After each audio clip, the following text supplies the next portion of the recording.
बहन के साथ क्या हुआ है? मेरी बहन के साथ रेप हुआ है। रेप का मतलब समझती हैं आप? ഹിന്ദി അറിയാത്തവർക്ക് വേണ്ടി ഞാൻ തർജ്ജമ ചെയ്യാം. യു.പിയിലാണ് സംഭവം നടന്നിട്ടുള്ളത്. ഒരു പെൺകുട്ടി അതിമൃഗീയമായിട്ട് റേപ്പ് ചെയ്തു. എന്നിട്ട് ആ കുട്ടിയുടെ ബോഡി പോലും ഇവരെ കാണിക്കുന്നില്ല ഫാമിലിയെ. ബോഡി കാണണമെന്ന് ആവശ്യപ്പെട്ട ഈ സഹോദരങ്ങളോട് പോലീസും ഡോക്ടേഴ്സും കൂടി എന്താ ചെയ്തതെന്നറിയോ? ബോഡി നേരെ ഒരു ശ്മശാനത്തിൽ കൊണ്ടുപോയിട്ട് കത്തിക്കാന്ന് വെച്ചാൽ അവിടെ ഓൾറെഡി കത്തിക്കൊണ്ടിരിക്കുന്നത് ചിതയിലേക്ക്, വേറെ ആരുടെയോ ബോഡി കത്തിക്കൊണ്ടിരിക്കുന്നുണ്ട്, അതിലേക്ക് ഈ ബോഡി എടുത്തിട്ട് എറിയാണ് ചെയ്തത്. എന്നിട്ട് അലഹബാദിൽ നിന്നും ലക്നൌ നിന്നൊക്കെ വന്നിട്ടുള്ള ഉന്നത ഉദ്യോഗസ്ഥർ ഇവരോട് പറയുന്നത്, നിങ്ങൾ പേടിക്കേണ്ട, വിറകിന്റെ ഒക്കെ പൈസ ഞങ്ങൾ കൊടുത്തോളും, പിന്നെ ബാക്കി എന്തെങ്കിലും സഹായം വേണമെങ്കിൽ അതും ഞങ്ങൾ തരും, ഇതൊരു ആത്മഹത്യയായിട്ട് കരുതിയാൽ മതി എന്നാണ് ഫസ്റ്റ് വീഡിയോയിൽ പറയുന്നത്. രണ്ടാമത്തെ വീഡിയോ പറയുന്നത് വിദ്യാഭ്യാസ രീതിയാണ്. നമ്മളിപ്പോൾ യു.പി മാതൃക, ഉത്തരേന്ത്യൻ മാതൃക എന്നൊക്കെ പറയാറുണ്ടല്ലോ, അവിടുത്തെ ഗ്രാമങ്ങളിലെ വിദ്യാഭ്യാസത്തിന്റെ അവസ്ഥയാണ് പറയുന്നത്. ആ കുട്ടി പറയുന്നത് കേട്ടോ, ഇൻസ്പെക്ഷൻ വരുന്ന സമയത്ത് മാത്രം ബാത്റൂമിലെയും മറ്റുള്ള കുടിവെള്ളത്തിന്റെയൊക്കെ പൈപ്പ് ഓൺ ആക്കി കൊടുക്കും, അല്ലാത്ത സമയത്ത് അവിടെ കുടിവെള്ളമോ ബാത്റൂമിലോ വെള്ളമോ ഉണ്ടാവില്ല. അത്രയും അൺഹൈജീനിക് ആയിട്ടുള്ള സിറ്റുവേഷനിലൂടെയാണ് ആൺകുട്ടികളും പെൺകുട്ടികളും ഒക്കെ കടന്നു പോകുന്നത്. വിശ്വസിക്കാൻ പറ്റുന്നുണ്ടോ?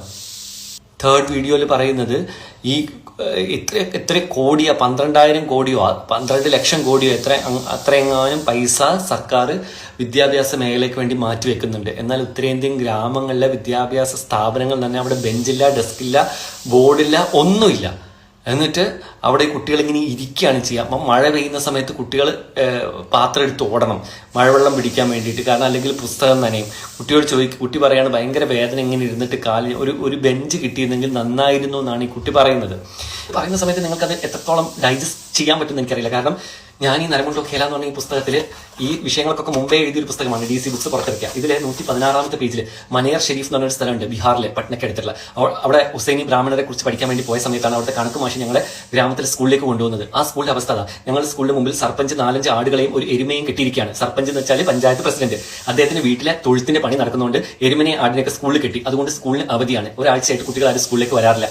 സ്റ്റാഫ് റൂം എന്ന് പറഞ്ഞാൽ ബെഞ്ചോ ഡെസ്കോ മേശോ ഒന്നും ഇല്ലാത്തൊരു സ്കൂൾ. നമുക്ക് സ്കൂളിൽ വിളിക്കാനേ പറ്റില്ല. നമ്മൾ പണ്ട് കുട്ടികളൊക്കെ കളിപ്പുര കെട്ടില്ല, അതുപോലത്തെ ഒരു സിറ്റുവേഷനിലാണ് അവിടുത്തെ സ്കൂൾ. അതൊക്കെയാണ് റിയൽ നോർത്ത് ഇന്ത്യൻ സ്റ്റോറീസ്. നമ്മൾ കേരള സ്റ്റോറി കുറിച്ച് ഇങ്ങനെ ഹൈലൈറ്റ് ചെയ്യുന്ന സമയത്ത് നമ്മൾ ഓർക്കണം എന്തുകൊണ്ടാണ് അവരിങ്ങനെ ബിഹേവ് ചെയ്യുന്നതെന്ന് ഓർക്കണം. കാരണം ബീഹാറിലൊക്കെ LP സ്കൂൾ കഴിഞ്ഞ് UP സ്കൂളിൽ കുട്ടികൾ വളരെ ഗ്രാമങ്ങളിലൊക്കെ വളരെ കുറച്ച് കുട്ടികൾ മാത്രമേ പോകാറുള്ളൂ. എന്താണെന്ന് വെച്ചാൽ ഈ ജന്മികളുടെ അടിയാളന്മാരാണ് ഇപ്പോഴും അവിടെ ആ സിസ്റ്റം, ജന്മി കുടിയാൻ സിസ്റ്റം ഇപ്പോഴും പ്രിവെയിൽ ചെയ്യുന്ന സ്ഥലമാണ് ബീഹാർ, ജാർഖണ്ഡ് പോലത്തെ സ്ഥലങ്ങൾ. അപ്പം അവിടെ ഈ ജന്മിയുടെ അനുവാദം വേണം കുടിയാന്മാരുടെ മക്കൾക്ക് സ്കൂളിൽ പോകണമെങ്കിൽ. അപ്പം 1 മുതൽ 100 1000 വരെ എണ്ണാൻ പഠിച്ചു കഴിഞ്ഞാൽ അപ്പം ക്ലാസ് നിർത്തിക്കും ജന്മി. കാരണം കൂടുതൽ പഠിച്ചു കഴിഞ്ഞാൽ ജന്മിയെ ക്വസ്റ്റ്യൻ ചെയ്യും, പണി സ്ഥലത്ത് ആളെ കിട്ടില്ല. ഈ ഒരു സിറ്റുവേഷനിലൂടെ കടന്നു പോകുന്ന അവരാണ് നമ്മളോട് കേരള സ്റ്റോറിയെ കുറിച്ച്